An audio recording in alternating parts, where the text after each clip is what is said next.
187 number श्लोक। सच्छन्नं कमलैर्मरावपि सरः सौधं वनेऽप्युन्नतं कामिन्यो गिरिमस्तकेऽपि सरसाः साराणि रत्नानि च जायन्तेऽपि च लेप्य काष्ठघटिताः सिद्धिप्रदा देवताः धर्मश्चेदेह वाञ्छितं तनुभृतां किम किम न संपद्यते। अर्थात धर्म के प्रभाव से मरुभूमि में भी कमलों से व्याप्त सरोवर प्राप्त हो जाता है, जंगल में भी उन्नत प्रासाद बन जाता है, पर्वत के शिखर पर भी आनंदोत्पादक बल्लभाएं तथा श्रेष्ठ रत्न भी प्राप्त हो जाते हैं। इसके अतिरिक्त उक्त धर्म के ही प्रभाव से भित्ति के ऊपर अथवा काष्ठ से निर्मित देवता भी सिद्धिदायक होते हैं।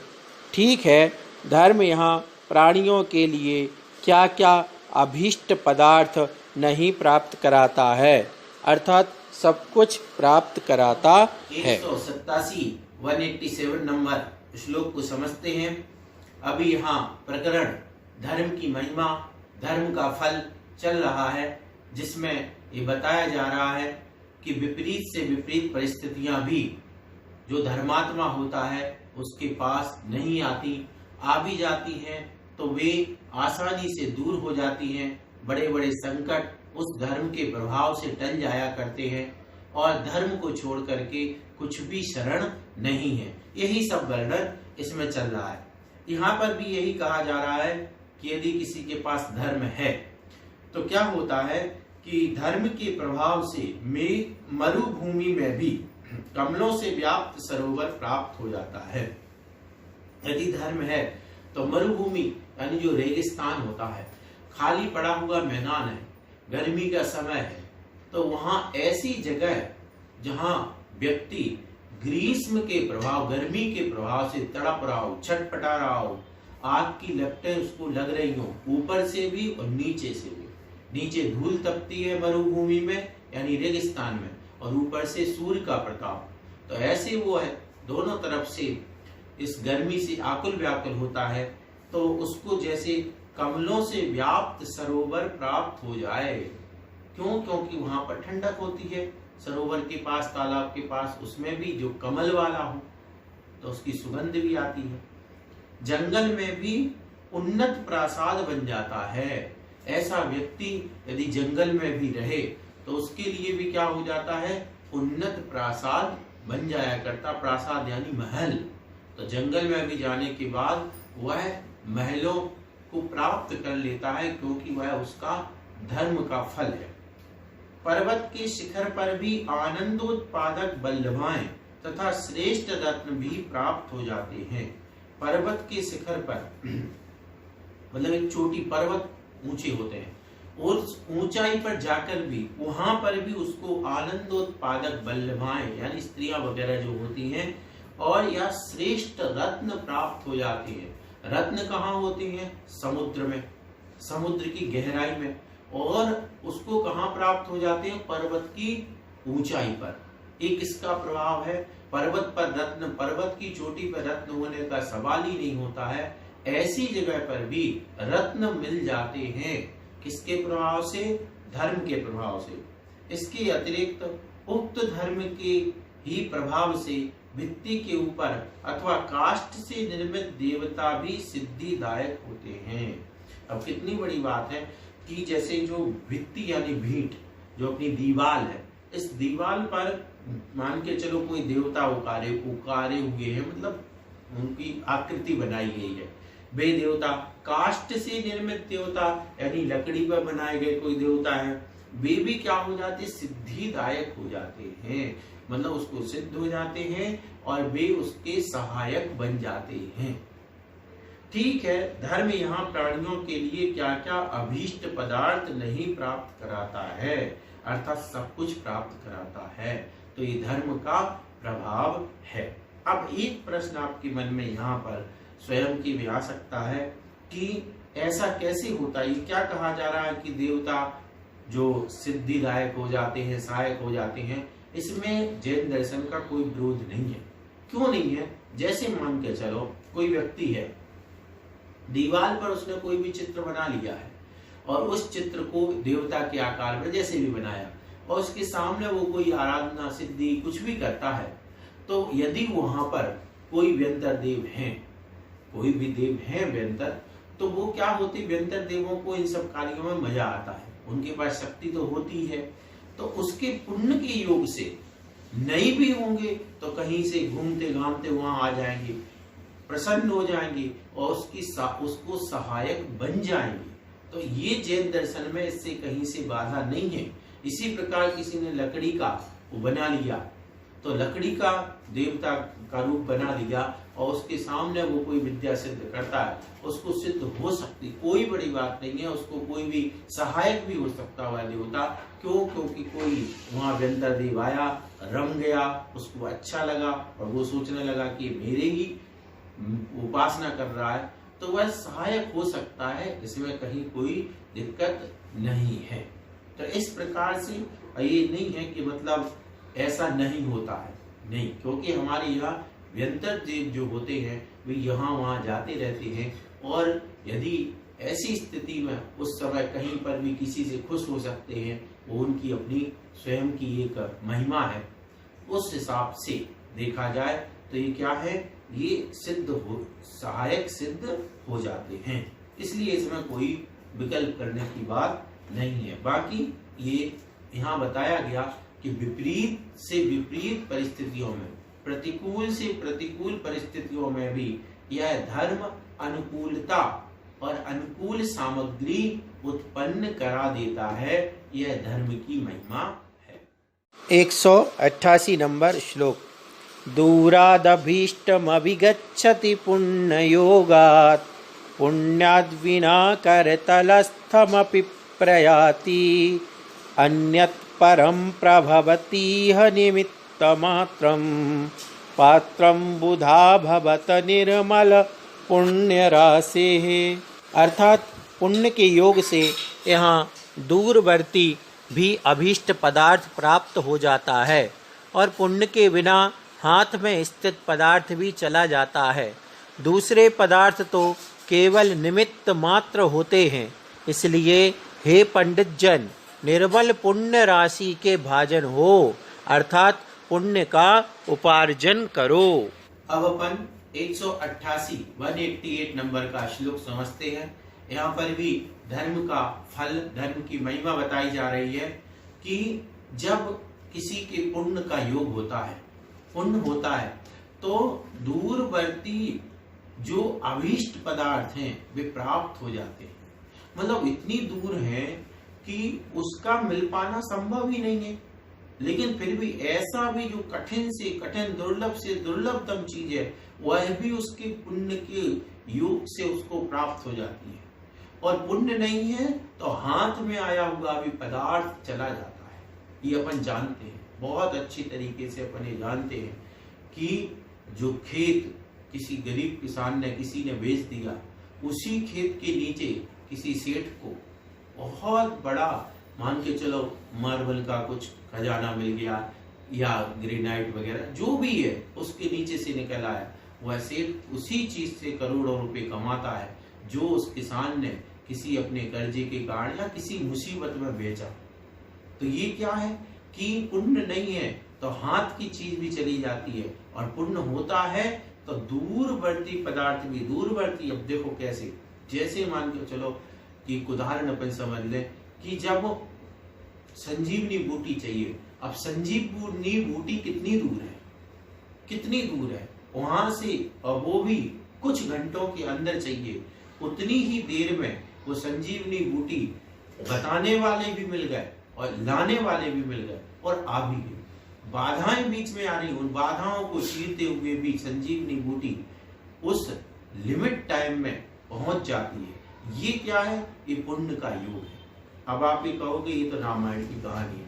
नहीं, रामायण की नहीं, हम आज वर्तमान में भी देख सकते हैं कि जैसे मान के चलो कितने लोग हैं, जैसे किसी के मान के चलो कैंसर हुआ और वह उसका इलाज या दूसरी कोई बीमारी है जिसका इलाज मान के चलो विदेश में है, तो उसके पास यदि पुण्य है, पुण्य के योग से पैसा है, तो वह जाकर के विदेश में भी इलाज करके ठीक हो सकता है और ठीक होकर के आ जाता है। और कैसे जो लोग यानी दूर है, बहुत दूर है और बहुत दूर, सब ये भी देख लो आप कि दूर का डॉक्टर यहाँ भी आ सकता है। किसके कारण? पैसे से। पैसा किससे आया? पुण्य से आया। तो फिर ये दूरवर्ती पदार्थ भी अभिष्ट पदार्थ प्राप्त हो जाता है, ऐसा यहाँ समझना चाहिए। इसलिए पुण्य के योग से दूरवर्ती अभिष्ट जो हम चाहते हैं वो भी हमें प्राप्त हो जाता है।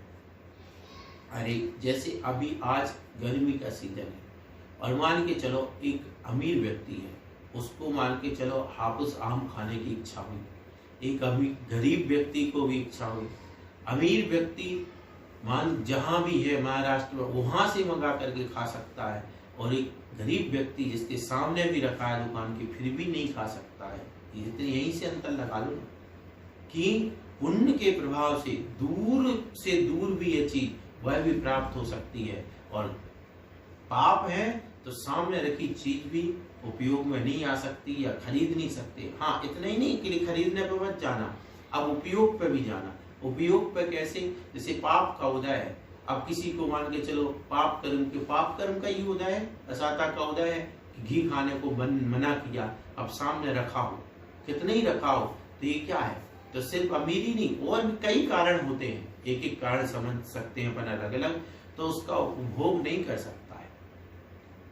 तो ये सबके कारण और सबके स्टेप बाय स्टेप सब चीजें अलग अलग हैं। तो हर चीज में अपन इस प्रकार से लगा सकते हैं कि जो चीज हम ले नहीं सकते, भोग नहीं सकते, वो क्या है? पाप कर्म का उदय है। और जो दूर से दूर होने पर भी हम जिसको प्राप्त कर सकते हैं और प्राप्त हो जाती है जिसको, वह उसके पुण्य कर्म का उदय है। दूसरे पदार्थ तो केवल निमित्त मात्र होते हैं। इसलिए पंडित जन निर्बल पुण्य राशि के भाजन हो, अर्थात पुण्य का उपार्जन करो। क्यों? क्योंकि जब तक मोक्ष नहीं होगा ये संसार इस पुण्य की दम पर चलेगा। ये पुण्य के एक एक अंग शरीर का बनेगा पुण्य की वजह से। एक एक अंग अगर अच्छा काम करेगा पुण्य से, परिवार की अच्छाई होगी पुण्य, जो कुछ भी अच्छा मिलेगा वह पुण्य से मिलेगा। इसलिए आचार्य महाराज उपदेश दे रहे हैं कि इस संसार में पंडित जन मतलब समझदार लोगों को कहा जा रहा है, जो विद्वान पुरुष है वे क्या करें? समझदार लोग हैं, सज्जन लोग हैं, वे पुण्य का उपार्जन अवश्य करें। क्यों? क्योंकि इस संसार में पुण्य से ही अनुकूलता प्राप्त हुआ करती है। 189 नंबर श्लोक। कोप्यन्धोऽपि सुलोचनोऽपि जरसा ग्रस्तोऽपि लावण्यवान् निःप्राणोऽपि हरिर्विरूपतनुरप्याघुष्यते मनोमथः उद्योगोज्झित चेष्टितोऽपि नितरा मालिङ्ग्यते च श्रिया पुण्यादन्यपि प्रशस्तमखिलं जायेत यद् दुर्घटम। अर्थात पुण्य के प्रभाव से कोई अंधा भी प्राणी निर्मल नेत्रों का धारक हो जाता है। वृद्धावस्था से संयुक्त मनुष्य भी लावण्य युक्त यानी सुंदर हो जाता है। निर्बल प्राणी भी सिंह जैसा बलिष्ठ बन जाता है। विकृत शरीर वाला भी कामदेव के समान सुंदर घोषित किया जाता है तथा उद्योग से हीन चेष्टा वाला भी जीव लक्ष्मी के द्वारा गाढ़ आलिंगित होता है। अर्थात उद्योग से रहित मनुष्य भी अत्यंत संपत्तिशाली हो जाता है। जो भी प्रशंसनीय अन्य समस्त पदार्थ यहाँ दुर्लभ प्रतीत होते हैं वे भी सब पुण्य के उदय से प्राप्त हो जाते हैं। 189 नंबर श्लोक 189। अब इसका अपन भाव समझते हैं कि किस प्रकार पुण्य के प्रभाव से क्या क्या प्राप्त हो सकता है। तो कहते हैं पुण्य के प्रभाव से कोई अंधा भी प्राणी निर्मल नेत्रों का धारक हो जाता है। पुण्य है तो वह उसकी आंखें भी सही हो जाती हैं, अंधपन जो है वह दूर हो जाता है, वृद्धावस्था से संयुक्त मनुष्य भी लावण्य युक्त सुंदर हो जाता है, निर्बल प्राणी भी सिंह जैसा बलिष्ठ बन जाता है। किससे? पुण्य से। अपन ये तो देखते ही हैं कि किसी के दिन फिर जाते हैं किसी भी मामले में, तो ये क्या है? पुण्य का प्रभाव है। विकृत शरीर वाला भी कामदेव के समान सुंदर घोषित हो जाता है तथा उद्योग से हीन चेष्टा वाला भी जीव लक्ष्मी के द्वारा गाढ़ आलिंगित होता है। उद्योग से हीन मतलब वह कोई काम नहीं करता, पुरुषार्थ नहीं करता, लेकिन फिर भी उसके पास अपार संपत्ति आ रही है, खूब लक्ष्मी आ रही है। जैसे अपन देखते हैं कि आदमी मेहनत नहीं कर रहा है उसके ज्यादा, लेकिन फिर भी खूब लक्ष्मी आ रही है। ये किसका प्रभाव है? पुण्य का प्रभाव है। उद्योग से रहित मनुष्य भी अत्यंत संपत्तिशाली हो जाता है।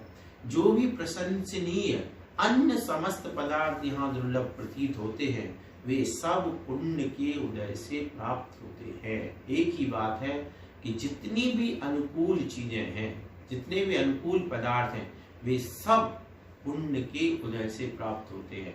बिना पुण्य के एक भी चीज प्राप्त होने वाली नहीं है। इसलिए ऊपर श्लोक में कह दिया गया कि हे पंडित जन, उस पुण्य को अर्जन करो, उस पुण्य का अर्जन करो, पुण्य के भाजन यानी पुण्य के पात्र बनो। क्यों? क्योंकि संसार की सारी अनुकूलताएं, अब देखो जैसे यहाँ पे कहा गया निर्मल नेत्र, कोई अंधा है, अंधा व्यक्ति क्या करेगा संसार में? तो उसके लिए निर्मल नेत्र, तो निर्मल नेत्र चाहिए पुण्य की वजह से। फिर वृद्धावस्था, लावण्युक्त शरीर प्राप्त हो जाना, बलिष्ठता आना, ये सब चीजें बहुत सरल है, इसको इसलिए हम इसमें अधिक समय नहीं ले रहे हैं, इसको यहीं पर पूरा करते हैं। बस ये समझते हैं कि पुण्य के प्रभाव से जो प्रतिकूल स्थितियां हैं वे अनुकूलता में बदल जाया करती हैं। 190 नंबर श्लोक। बंधस्कंद समाश्रितां श्रेणीभृता मारोह कालामलं पृष्ठे भार समर्पणं कृतवतां संचालनं ताड़नं दुर्वाचं वदतामपि प्रतिदिनं सर्वं सहन्ते गजा निस्थाम्नां वलिनोऽपि यत्तदखिलं दुष्टो विधिश्चेष्टते।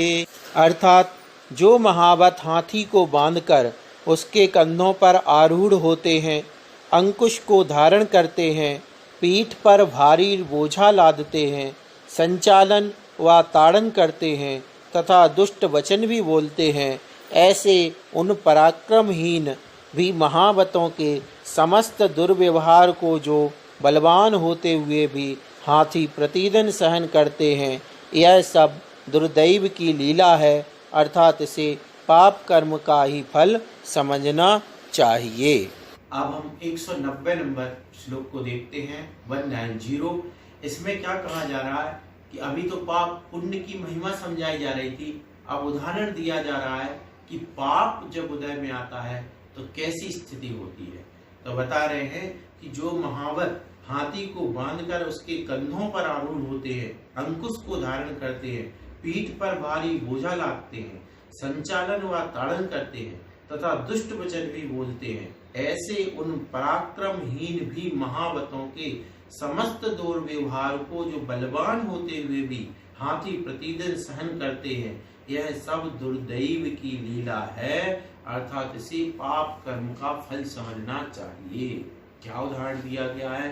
हाथी है, कितना बलवान है वह हाथी, कितना बलवान है। उस हाथी पर कौन है? अरे हाथ जो महावत होता है उसको तो हाथी सूंड के साथ यूं फेंक सकता है, लेकिन अब देखो वह महावत हाथी को बांध देता है, उसके कंधों पर बैठता है, फिर अंकुश बिल्कुल वो नुकीला जो बड़ा चाकू टाइप से होता है उसको मारता रहता है, पीठ पर भारी बोझा लादते हैं, संचालन व ताड़न करते हैं, तरह तरीके से उनको दुष्ट वचन भी बोलते हैं। ऐसे उन पराक्रमहीन भी महावतों के साथ, कितनी बड़ी बात है कि वो क्या लगता है, एक महावत है, एक आदमी है, उस हाथी के सामने क्या लगता है, लेकिन वह महावत उस हाथी को कंट्रोल में रखता है, मारता है, पीटता है और इस नुकीले उससे मारता है। तो ये नुकीले अंकुश से उसको अपने कंट्रोल में रखता है। इतनी स्थिति है। तो यह समस्त जो देव व्यवहार है वह बलवान हाथी कैसे सहन कर रहा है? तो आचार्य कहते यह दुर्दैव की लीला है, पाप का उदय है, पाप कर्म का फल है कि जो उसको भोगना पड़ रहा है। अब अपन यहाँ पर ये सोच सकते हैं क्योंकि वह महावत उसको खिलाता है, पिलाता है, नहलाता है, तो ये अपन सोच सकते हैं कि चूंकि वह उसका स्वामी है उसको उससे भोजन मिल रहा है, ये बिल्कुल ठीक है। लेकिन ये जो कष्ट है वो कष्ट तो पाप के उदय से है ना। कष्ट भले स्वामी के कारण कुछ खाने को मिल रहा हो, लेकिन साथ में जो कष्ट मिल रहा है वह कष्ट तो पाप के फल के स्वरूप ही मिल रहा है। इसलिए आचार्य महाराज ने इतना बड़ा उदाहरण दिया एक हाथी का, कि हाथी जैसा बलवान होकर के भी एक महावत जैसी निर्बल के हाथों पिटना, गालियां सुनना, ये सब सहन करना पड़ रहा है। क्यों? क्योंकि यह पाप का फल है, ये पाप कर्म का उसका उदय है, अन्यथा कोई कैसे अंकुश लगा सकता था? दूसरा तो कोई नहीं लगा सकता है। इसलिए यहाँ पर ये समझना चाहिए कि अच्छी से अच्छी अवस्था में जाकर भी यदि कहीं कोई दुख, तकलीफ या खुद को चुभने वाले वचन प्राप्त हो रहे हैं तो वो हमारे पाप कर्म का ही उदय है। यह हाथी के उदाहरण के माध्यम से आचार्य महाराज ने यहाँ पर समझाया है। बहुत सरल श्लोक है।